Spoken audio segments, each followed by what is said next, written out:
하나, 둘, 셋.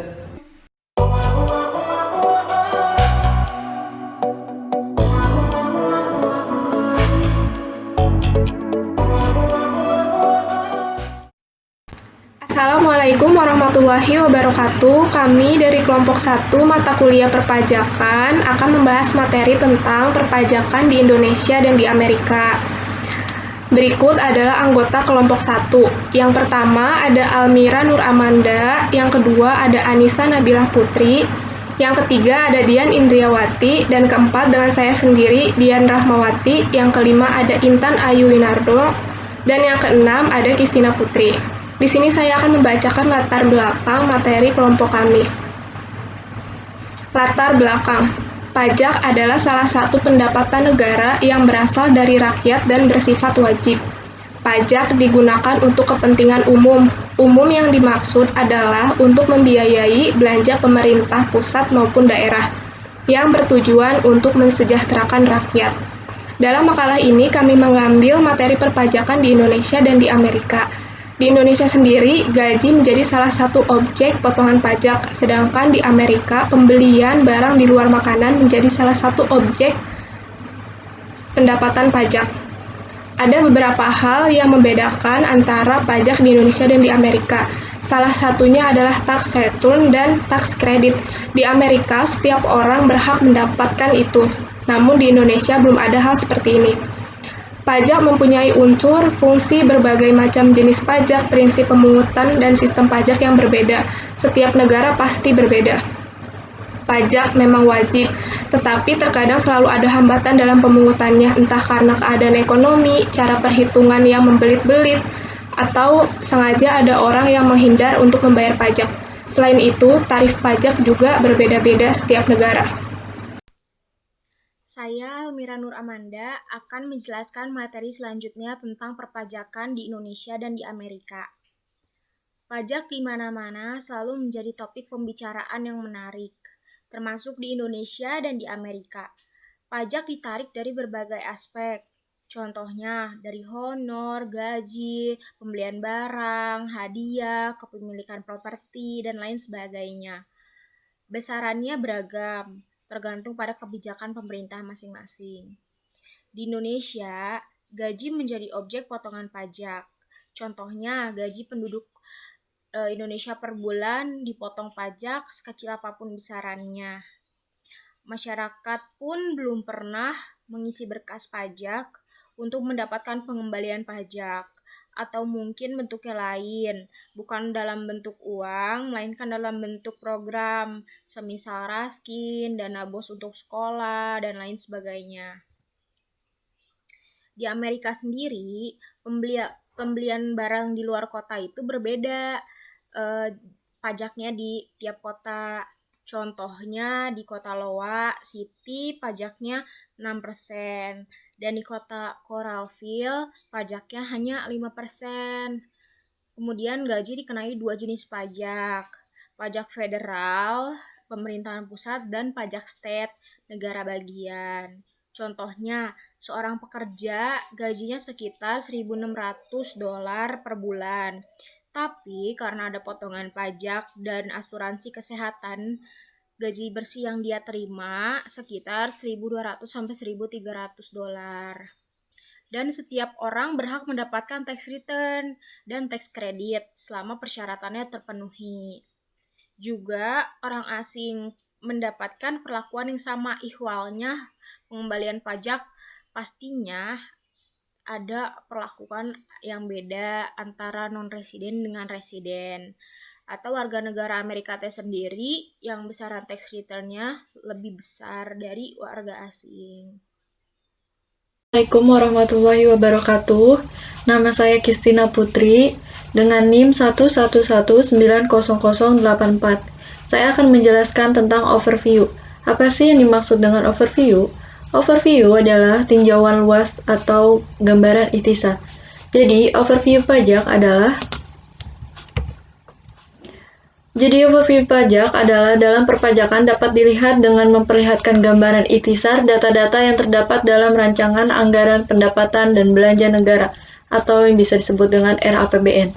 dan APBN anggaran pendapatan dan belanja negara. Apa itu perbedaannya? RAPBN itu masih dirancang anggaran, belum bisa digunakan.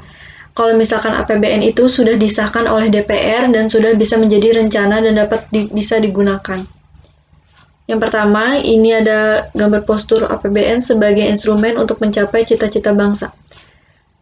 Ini postur APBN-nya tahun 2018. Pendapatan negara diproyeksikan sebesar 1.894,7 triliun.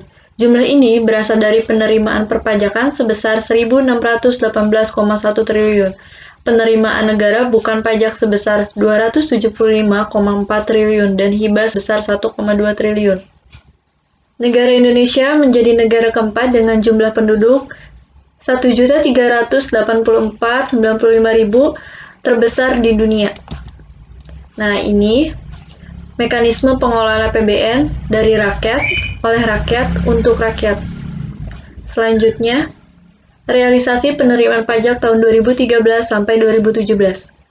Untuk realisasi yang warna birunya, yang warna kuning adalah target. Realisasi adalah perwujudan, proses menjadi nyata. Kalau target adalah sasaran, batas ketentuan, dan sebagainya yang telah ditetapkan untuk dicapai.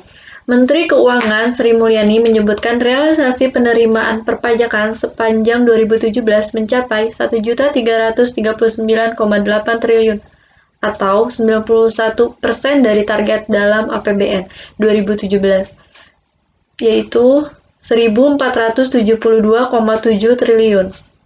Sri Mulyani mengatakan pertumbuhan negatif tersebut disebabkan tingginya penerimaan amnesti pajak pada tahun 2016. Selanjutnya, kemana sih setiap 1 juta pajak yang kita bayarkan? Yang pertama ada ke pelayanan umum, dana desa, kesehatan, pertahanan, ekonomi, perumahan dan fasilitas umum, transfer ke daerah, ketertiban dan keamanan, terus ada keagamaan, perlindungan sosial, dan lain sebagainya.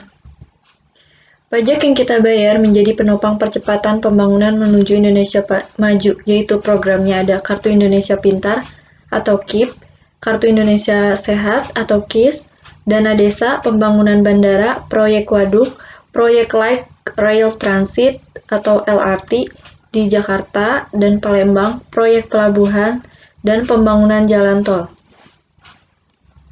Selanjutnya, yaitu pajak dalam BN, penerimaan dan belanja. Yang pertama ada penerimaan pajak definisi pajak menurut Undang-Undang Nomor 16 2009 tentang perubahan keempat atas Undang-Undang Nomor 6 Tahun 1983 tentang ketentuan umum dan tata cara perpajakan. Pada pasal 1 ayat 1 berbunyi, pajak adalah kontribusi wajib kepada negara yang terutang oleh orang pribadi atau badan yang bersifat memaksa berdasarkan undang-undang, dengan tidak mendapatkan imbalan secara langsung dan digunakan untuk keperluan negara bagi sebesar-besarnya kemakmuran rakyat. Pemerintah akan melakukan berbagai upaya dalam bidang perpajakan serta kebeanan dan cukai. Yang pertama ada dukungan Automatic Action of Information, agar dapat meningkatkan basis pajak serta mencegah praktik penghindaran pajak dan erosi perpajakan. Yang kedua ada penguatan data dan sistem informasi perpajakan agar lebih up-to-date dan terintegrasi melalui e-filing, e-form, dan e-faktur. Membangun kepatuhan kesadaran pajak. Yang keempat ada perbaikan kemudahan dan percepatan pelayanan di pelabuhan dan bandara serta penegakan pemberantasan penyeludupan. Belanja negara dalam APBN 2018, pemerintah dan DPR RI menyepakati belanja sebesar 2.220,7 triliun. Besaran ini meliputi belanja pemerintah pusat sebesar 1.454,5 triliun, serta transfer ke daerah dan dana desa sebesar 766,2 triliun, diarahkan untuk membangun infrastruktur, pengurangan kemiskinan dan pengangguran. Yang ketiga dalam rangka pemerataan pembangunan, perbaikan, dan konektivitas. Selanjutnya, fungsi pajak terhadap utang. Fungsinya adalah pajak yang tercantum dalam Undang-Undang Nomor 16 Tahun 2009, maka pajak masuk ke dalam pos penerimaan APBN, sehingga sangat mempengaruhi anggaran untuk melaksanakan pembangunan serta defisit anggaran. Karena ketika perencanaan pembangunan sudah selesai dilakukan, maka penerimaan pajak sebagai anggaran, dan jika APBN defisit, pajak juga akan diandalkan sebagai penutup anggaran pemerintah yang berlobang. Selanjutnya ada utang merupakan konsekuensi belanja negara yang ekspansif. Kebijakan belanja yang ekspansif dilakukan dengan memprioritaskan belanja produktif pada sektor infrastruktur, pendidikan, dan kesehatan. Besarnya belanja pemerintah ini untuk memberikan stimulasi bagi perekonomian dan masih belum dapat terpenuhi seluruhnya dari penerimaan negara, perpajakan, bea cukai, PNBP, dan hibah. Konsekuensinya dari selisih kurang antara pendapatan dan belanja negara adalah defisit APBN. Selanjutnya, ini adalah gambaran dari kebutuhan WP, wajib pajak, badan relatif rendah. Nah, ini dapat terlihat yang sudah terdaftar dan lainnya relatif rendah karena kurangnya kepatuhan untuk melapor dan menyetor wajib pajak atau WP dan menjadi tidak tercapai target pajak. Yang kedua yaitu tax ratio di berbagai negara. Nah, ini tax ratio-nya merupakan perbandingan penerimaan pajak terhadap produk domestik bruto atau PDB. Indonesia menduduki posisi ke-8 dari 10 negara yaitu 14,3% di tahun 2013 dan di posisi tahun 2019 sebesar 10,7%, semakin menurun.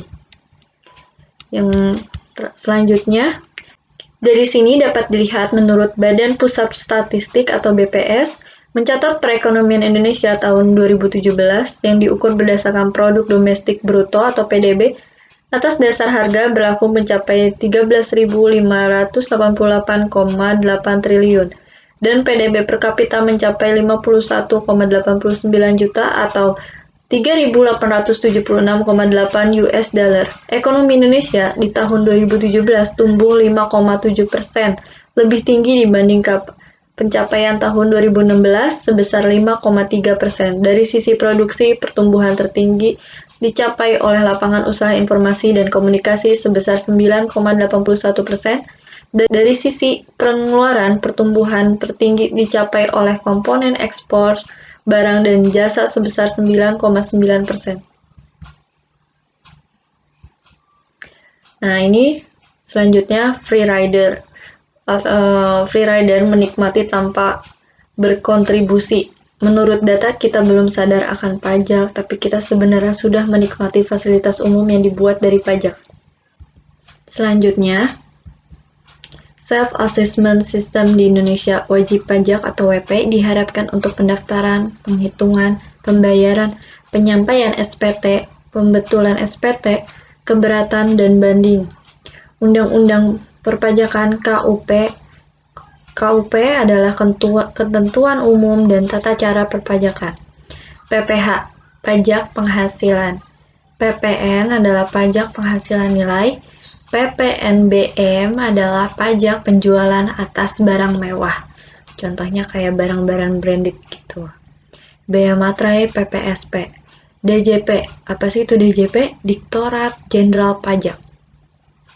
Mempunyai fungsi untuk menyediakan layanan administrasi perpajakan dan mensupervisi wajib pajak melalui risk assessment, pemeriksaan, penagihan, dan tunggakan. 2. Ada pajak adalah bagian dari instrumen fiskal sumber penerimaan negara.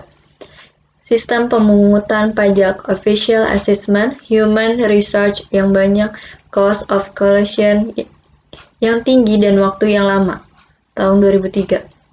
Self-assessment membutuhkan kejujuran dan kepatuhan wajib pajak dalam menjalankan kewajiban perpajakan. Cost of collection lebih rasional. James 1997. Nah, mengapa perilaku wajib pajak itu penting? Direktorat Jenderal Pajak selalu berinovasi untuk menemukan metode yang efektif dan efisien dalam meningkatkan kepatuhan wajib pajak. Fungsi DJP dalam mengumpulkan penerimaan negara memerlukan kepatuhan wajib pajak. Oleh sebab itu, penting bagi DJP untuk memahami sikap dan perilaku wajib pajak terhadap sistem perpajakan yang berlaku. Selanjutnya, faktor umum yang mempengaruhi perilaku wajib pajak. Efek jerak, audit, penyidikan, penyitaan aset. Itu udah sering banget terjadi. Situasi individual dan sosial yang berlaku, norma masyarakat, persepsi keadilan dalam menerapkan aturan dan keyakinan bahwa DJP berintegritas, ketentuan pajak, administrasi yang rumit, peran pemerintah dalam kehidupan berbangsa, dan kondisi ekonomi global. Usaha yang telah dilakukan adalah penegakan hukum untuk menimbulkan efek jera bagi wajib pajak, meningkatkan pelayanan umum, administrasi, perpajakan untuk meningkatkan kepuasan wajib pajak, mengedukasi wajib pajak untuk meningkatkan pengetahuan perpajakan, dan berusaha mempengaruhi perilaku positif wajib pajak untuk taat peraturan perpajakan. Yang terakhir yaitu tahapan edukasi perpajakan, membangkitkan tax awareness, membangunkan bahwa kewajiban perpajakan sebagai bagian dari tugas warga negara, meyakinkan individu dan wajib pajak tentang pemerintah dan DJP yang berintegritas dan terpercaya, meningkatkan pengetahuan serta perilaku taat pajak, menganjurkan kepatuhan pajak sukarela, dan lainnya. Terima kasih, selanjutnya akan dijelaskan oleh anggota kelompok kami lainnya.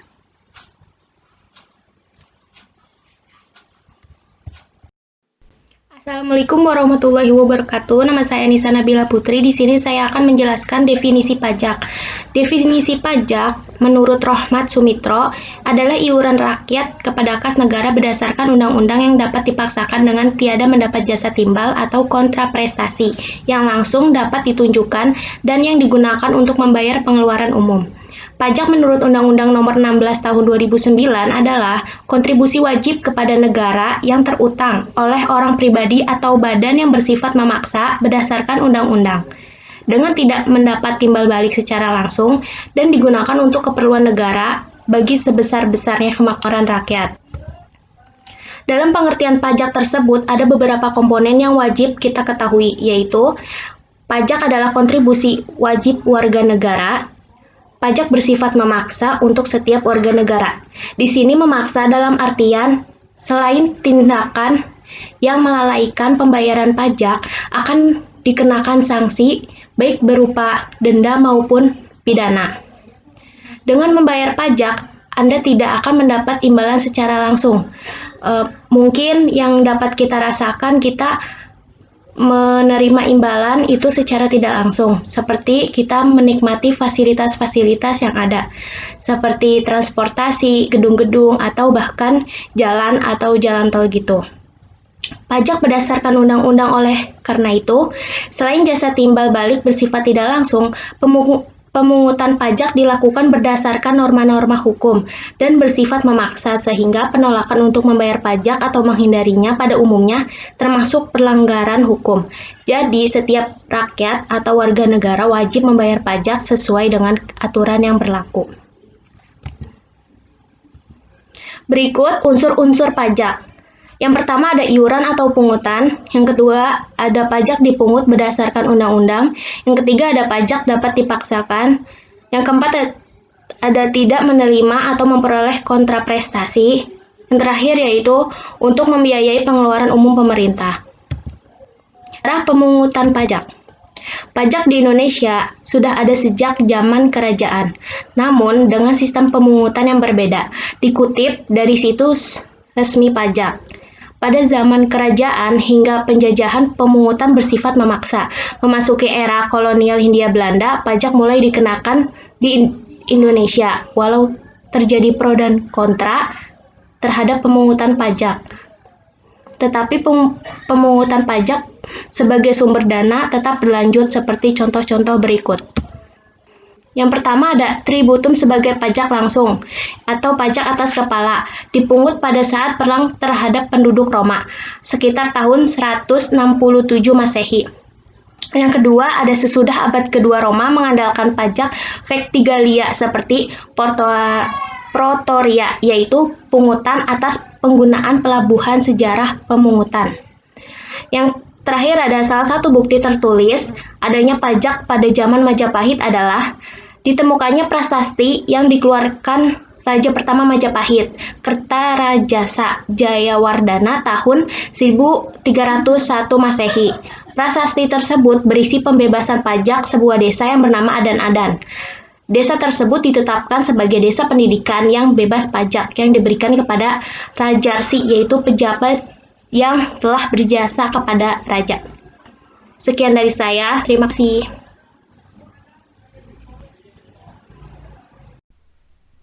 Nama saya Intan Ayu. Di sini saya akan menjelaskan tentang fungsi pajak.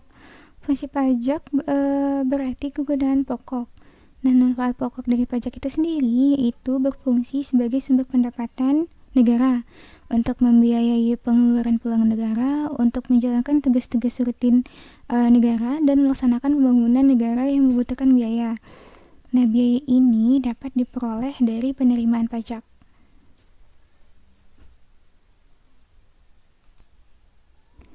Fungsi pajak terdiri dari 4 fungsi, yaitu fungsi budgeteer, fungsi reguleren, fungsi stabilitas, dan fungsi redistribusi. Yang pertama ada fungsi budgeteer yang merupakan fungsi utama, yaitu fungsi dalam mana pajak dipergunakan sebagai alat untuk memasukkan dana secara optimal ke kas negara berdasarkan undang-undang perpajakan yang berlaku. Yang kedua ada fungsi reguleren.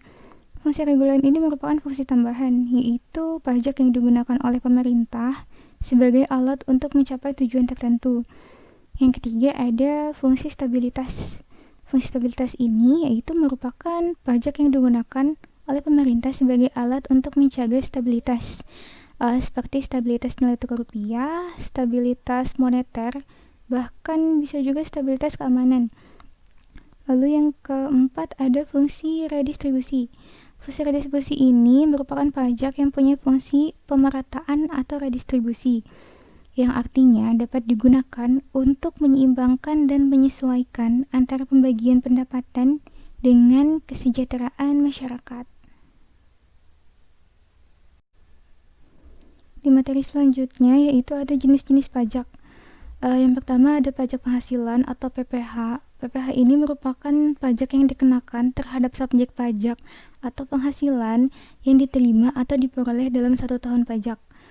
PPh di sini ada berbagai macam, yaitu PPh pasal 4 ayat 2, PPh pasal 15, lalu ada PPh pasal 21 sampai PPh pasal 26. Lalu ada pajak pertambahan nilai atau PPN yang biasa sering kita temui, pajak penjualan barang mewah atau PPNBM, pajak bumi dan bangunan atau PBB, pajak biaya materai, pajak kendaraan bermotor, biaya balik nama kendaraan bermotor, pajak bahan bakar kendaraan bermotor, pajak air permukaan, pajak rokok, pajak penerangan jalan, pajak hiburan, dan pajak reklame. Lalu di materi selanjutnya ada prinsip pemungutan pajak. Prinsip pemungutan pajak di sini terbagi menjadi 2, yaitu menurut Adam Smith dan menurut R.E. Seligman. Menurut Adam Smith sendiri terdapat 4, yaitu equality, certainty, convenience, efficiency. Kita mulai dulu dari yang pertama, yaitu equality. Equality di sini berarti tekanan pajak di antara subjek pajak masing-masing hendaknya seimbang dengan kemampuannya. Lalu yang kedua ada certainty. Certainty ini berarti pajak yang harus dibayar seseorang harus terang dan pasti, tidak dapat diulur-ulur atau ditawar-tawar. Lalu yang ketiga ada convenience. Convenience ini berarti dalam memungut pajak hendaknya memperhatikan saat-saat yang paling baik dan tepat. Lalu ada efisiensi. Efisiensi di sini yaitu pemungutan pajak hendaknya dilaksanakan dengan sehemat-hematnya. Jangan sampai ada biaya yang lebih tinggi. Lalu yang kedua ada menurut R.A. Seligman. Terdapat 5, yaitu Paul, expenditure, property, product, dan income. Paul di sini berarti setiap orang atau kepala mempunyai kemampuan yang sama untuk membayar pajak. Yang kedua ada expenditure. Expenditure berarti besarnya pengeluaran yang dilakukan. Yang ketiga ada properti. Properti ini harta yang dimiliki. Yang keempat ada produk. Produk ini berarti kemampuan harta yang dimiliki untuk menghasilkan penghasilan. Yang kelima ada income. Income ini yaitu besarnya jumlah dari penghasilan itu sendiri. Materi selanjutnya yaitu ada sistem perpajakan. Sistem perpajakan merupakan sistem yang kompleks dan harus dianalisis dengan pendekatan yang multidisiplin. Fungsi pajak di sini ada 3. Yang pertama adalah self-assessment system, yaitu suatu sistem perpajakan yang memberikan kepercayaan kepada WP untuk memenuhi dan melaksanakan sendiri kewajiban dan hak perpajakannya. Yang kedua ada official assessment system, yaitu suatu sistem perpajakan di mana inisiatif untuk memenuhi kewajiban perpajakan berada di pihak diskus. Yang ketiga yaitu ada withholding tax system. Withholding tax system ini berarti suatu sistem perpajakan di mana pihak ketiga diberi kepercayaan atau kewajiban yang diberdayakan oleh UU perpajakan untuk memotong pajak penghasilan sekian persen dari penghasilan yang dibayarkan kepada wajib pajak. Sekian dari saya. Materi selanjutnya akan dilanjutkan oleh anggota kelompok kami yang lainnya. Terima kasih. Di sini saya akan menjelaskan tentang stelsel. Stelsel pajak merupakan sistem pemungutan pajak yang digunakan untuk menghitung besarnya pajak yang harus dibayarkan oleh para wajib pajak. Pemungutan pajak dapat dilakukan dengan stelsel yang terdiri dari 3 jenis yaitu stelsel nyata atau real, stelsel anggapan atau fiktif, dan stelsel campuran. Stelsel nyata pengenaannya didasarkan keadaan objek pajak yang sesungguhnya dan pemungutannya dilakukan setelah tahun pajak habis. Kelebihannya, wajib pajak tidak akan dirugikan jika terjadi perubahan keadaan objek pajak karena perubahan tersebut ikut dipertimbangkan dalam penentuan jumlah pajak. Dan kerugiannya adalah uang pajak terlambat masuk ke kas negara. Contohnya PPh pasal 25. Yang kedua, stelsel anggapan atau fiktif stelsel. Pengenaannya didasarkan pada suatu anggapan hukum tertentu di awal tahun. Kelebihannya, uang hasil pajak dapat segera masuk ke kas pajak dan dapat segera digunakan oleh pemerintah. Kekurangannya adalah merugikan wajib pajak, karena jika selama tahun pajak berjalan terjadi penurunan objek pajak dan merugikan negara jika sebaliknya. Contohnya PPh 21 dan PPh 23. Yang terakhir adalah stelsel campuran. Stelsel campuran adalah perpaduan 2 stelsel sekaligus dan upaya untuk menghilangkan kekurangan 2 stelsel tersebut. Di dalam stelsel campuran, utang pajak diterapkan stelsel anggapan di awal tahun. Di awal tahun pajak yang merupakan ketetapan sementara. Di akhir tahun pajak akan dikoreksi sesuai objek pajak sesungguhnya. Stelsel campuran ini tidak memiliki kekurangan, tapi hanya memiliki kelebihan yaitu awal tahun pajak uang yang dihasilkan dari pajak tersebut sudah masuk ke dalam kas negara. Dan jika ada perubahan bisa dirubah di akhir tahun pajak. Contohnya adalah PPh pasal 29. Selanjutnya, saya akan menjelaskan materi tentang tarif. Tarif pajak merupakan dasar pengenaan pajak atas objek pajak yang menjadi tanggung jawab wajib pajak. Biasanya, tarif pajak berupa persentase yang sudah ditentukan oleh pemerintah. Ada tarif lump sum atau spesifik atau tetap adalah suatu jumlah tarif tertentu yang sifatnya tetap. Contohnya bea materai. Ada juga tarif proporsional, yaitu sebuah tarif persentase tunggal yang dikenakan terhadap semua objek pajak berapapun nilainya. Contohnya PPN 10%. Ada juga tarif progresif, berupa persentase yang meningkat seiring dengan meningkatnya jumlah yang dikenakan pajak. Penerapan tarif progresif dilakukan secara berlapis. Ada 3 macam tarif progresif. Ada tarif progresif, yang susunan peningkatan persentase tarif secara meningkat. Tarif progresif proporsional, yaitu susunan peningkatan persentase tarif yang konstan dari suatu persentase ke persentase lainnya. Kemudian ada tarif progresif degresif, yaitu susunan peningkatan persentase secara menurun. Ada juga tarif regresif, berupa persentase yang menurun seiring dengan meningkatnya jumlah yang dikenakan pajak. Terdiri dari 3 macam. Ada tarif degresif progresif, yaitu susunan penurunan persentase tarif secara meningkat. Ada tarif degresif proporsional, susunan penurunan persentase tarif yang konstan dari suatu persentase ke persentase lainnya. Ada juga tarif degresif, yaitu susunan persentase secara menurun. Kemudian ada tarif ad valorem, yaitu tarif yang dengan persentase tertentu dikenakan pada suatu barang. Yang terakhir ada tarif spesifik, yaitu tarif yang dengan suatu jumlah tertentu atas suatu jenis atau satuan jenis barang tertentu. Kemudian contoh soalnya seperti PT KAWAI mengimpor barang sebanyak 2.000 unit dengan harga per unitnya 200.000.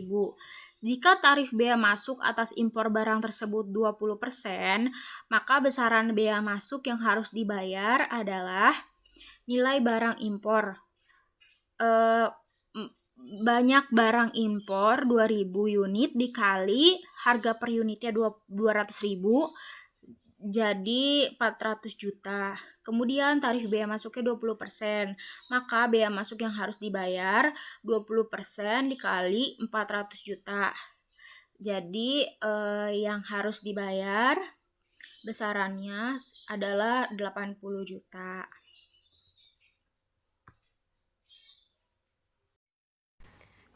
Di sini saya akan membahas hambatan pemungutan pajak. Hambatan pemungutan pajak terbagi menjadi dua. Yang pertama adalah hambatan pasif, yaitu hambatan pasif adalah perlawanan yang inisiatifnya bukan dari kemauan para wajib pajak itu sendiri. Hambatan ini disebabkan oleh 3 faktor. Yang pertama adalah struktur ekonomi. Struktur ekonomi suatu negara sangat mempengaruhi pemungutan pajak di suatu negara, terkait dengan perhitungan sendiri pendapatan neto oleh wajib pajak tersebut. Contohnya, pajak penghasilan yang diterapkan pada masyarakat agraris. Yang kedua adalah perkembangan moral dan intelektual penduduk. Lemahnya sistem kontrol yang dilakukan oleh fiskus atau karena objek dari pajak itu yang sulit dikontrol. Contohnya di Belgia, terdapat pajak yang dikenakan terhadap permata. Yang terakhir adalah teknik pemungutan pajak itu sendiri. Cara perhitungan dan pengisian formulir yang rumit serta prosedur yang berbelit-belit dapat mengakibatkan penghindaran pajak. Yang kedua adalah hambatan aktif, yaitu perlawanan yang inisiatifnya berasal dari wajib pajak itu sendiri. Hambatan ini disebabkan oleh 2 faktor. Yang pertama adalah penghindaran pajak. Penghindaran yang dilakukan oleh wajib pajak masih dalam peraturan perpajakan terjadi sebelum SKP keluar.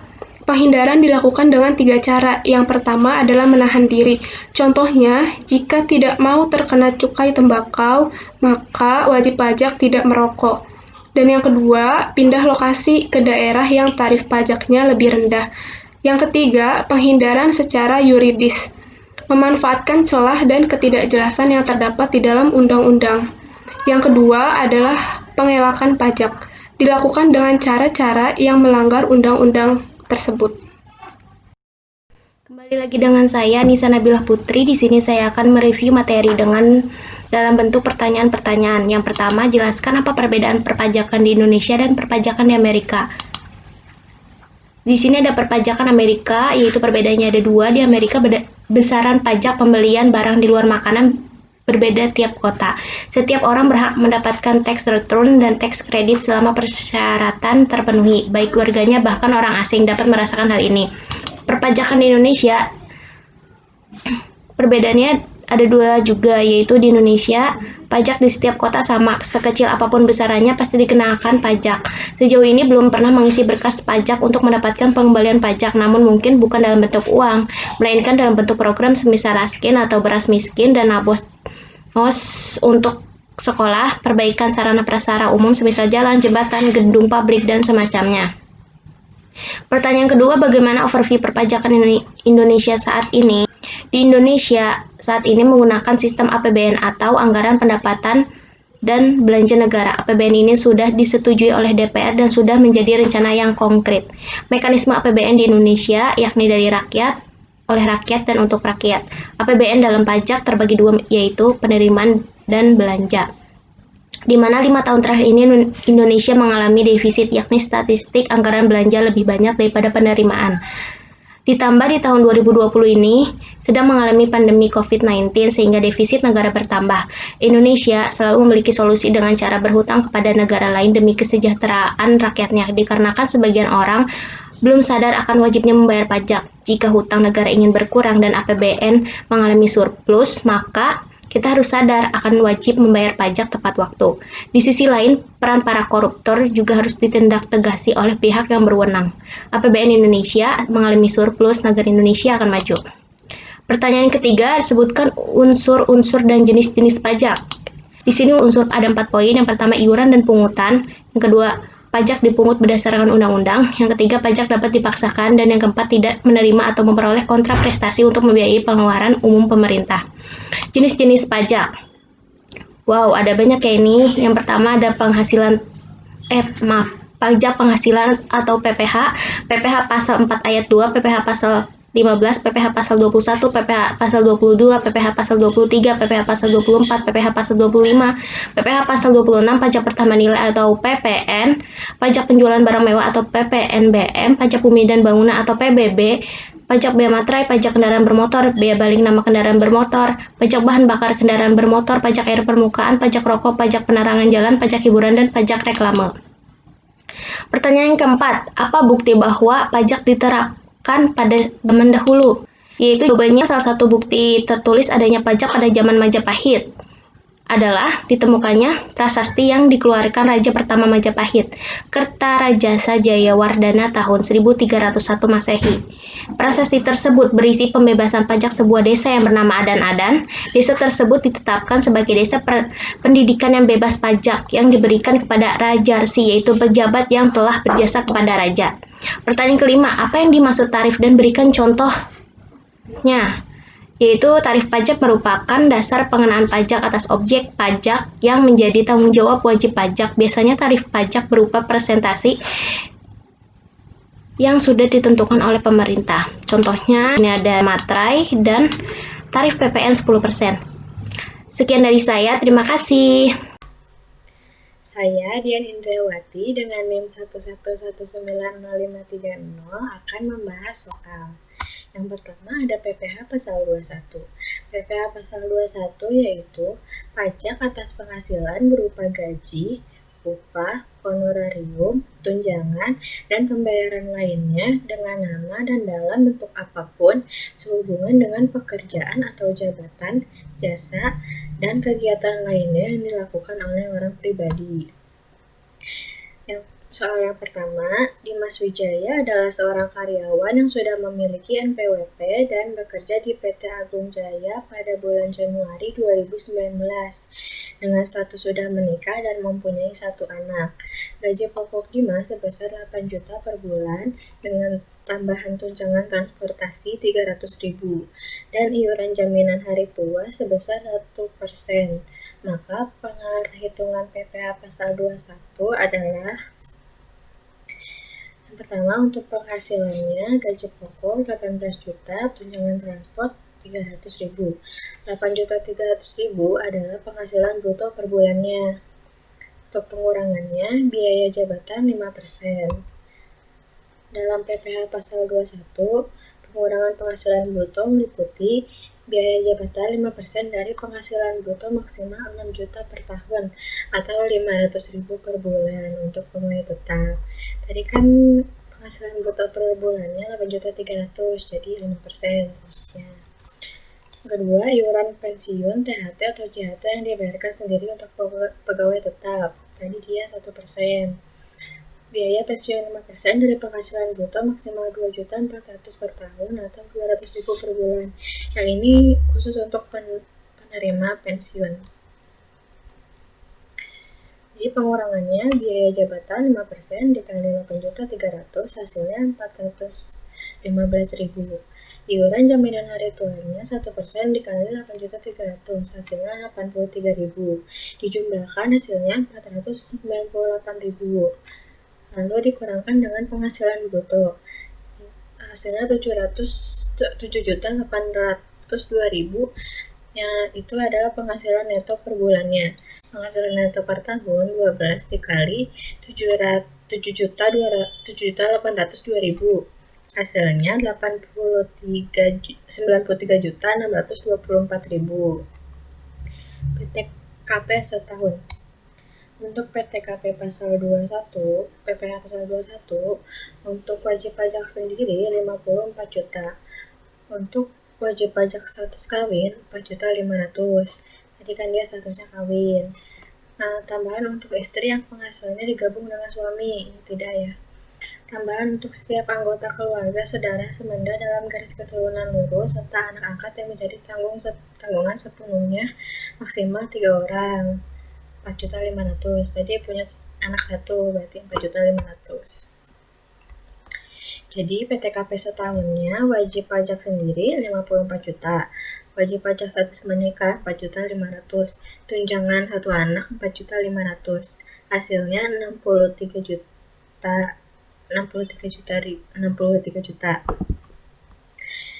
PPh 21 setahun 5%. Nah, ini ada PPh pasal 21 untuk tarifnya.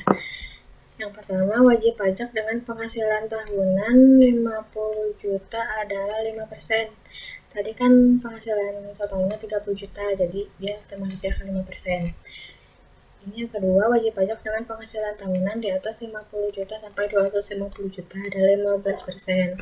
Wajib pajak dengan penghasilan tahunan di atas 250 juta sampai 500 juta adalah 25%. Wajib pajak dengan penghasilan tahunan di atas 500 juta adalah 30%. Nah, jadi karena 30 juta jadi 5%, 5% dikali 30.624.000. Hasilnya 1.531.200. PPh 21 sebulannya 1.531.200 dibagi 12 sama dengan 127.600. Yang kedua ada PPh pasal 22 atas penjualan hasil produksi tertentu. PT The Papers merupakan perusahaan kertas yang menjual hasil produksinya kepada PT Books senilai 1.100.000. Harga tersebut sudah termasuk PPN 10%. Perhitungan PPh pasal 22 atas penjualan kertas adalah DPP PPN 100/110. Ini sudah ada dari PPh pasal 21-nya. Dikali 1.100.000 nilai kertasnya sama dengan 1 juta. PPh pasal 22 penjualan kertas, tarif PPh pasal 22 atas penjualan kertas dikali nilai jual kertas. Untuk tarif PPh kertas itu di sini 0,1% dari DPP PPN. Ditetapkan berdasarkan keputusan Direktur Jenderal Pajak (KEP) yang dihitung dari dasar pengenaan pajak DPP PPN diantaranya ada kertas, semen, baja, otomotif, semua jenis obat. Itu beda-beda ya.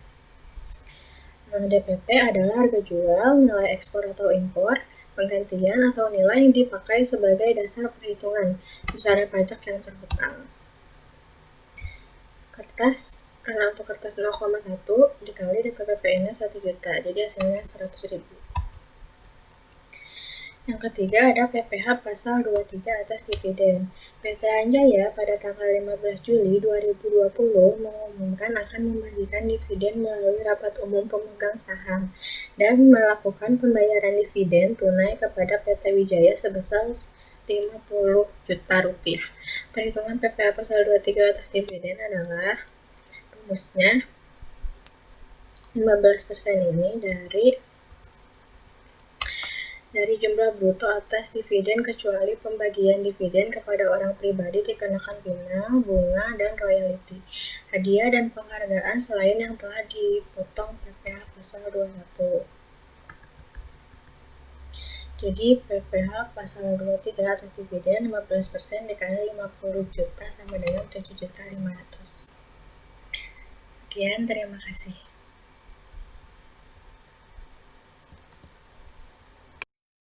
Jadi kesimpulannya adalah pajak merupakan salah satu kewajiban yang harus dibayarkan oleh rakyat kepada negara dan menjadi pendapatan negara. Setiap negara pasti memberlakukan wajib pajak di negaranya, contohnya di Amerika dan di Indonesia.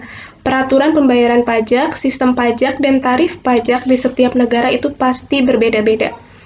Overview di Indonesia saat ini menggunakan sistem anggaran pendapatan dan belanja negara. APBN ini sudah disetujui oleh DPR dan sudah menjadi rencana yang konkret. Mekanisme APBN ini yakni dari rakyat, oleh rakyat, untuk rakyat.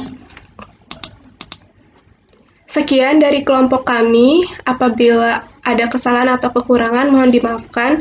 Wassalamualaikum warahmatullahi wabarakatuh.